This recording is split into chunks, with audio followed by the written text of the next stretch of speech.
endi hurmatli Xudoy, o'sha yerda bizga qarshi olgan tugan do'stlar, sizlarga ko'p rahmat. Bizning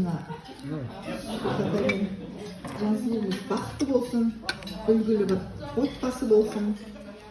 Sizlarga ko'p rahmat.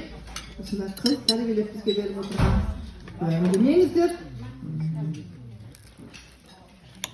Екі бала бақытты болсын, осылардың жақсылығына ғана жүрейік, жақсылығына шашылайық. Осы екеуі бақытты болсын. Осы жерде отырған бәрі туған, туыс, егжат жұрттарға көп рахмет.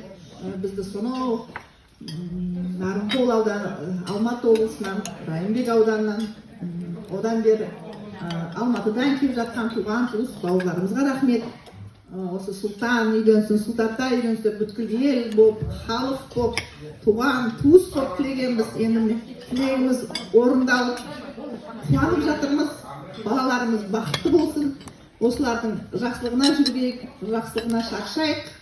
Аман болсын. Сіздерге көп рахмет.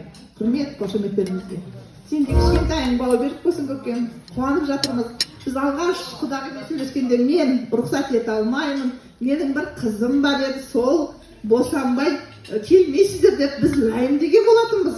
Бірге соны тілеген болатынбыз. Тезірек сол Құдаша босанса екен деп. Қуаныштымыз. Егемендер сіздерге келгенде босанғанды айтамын да.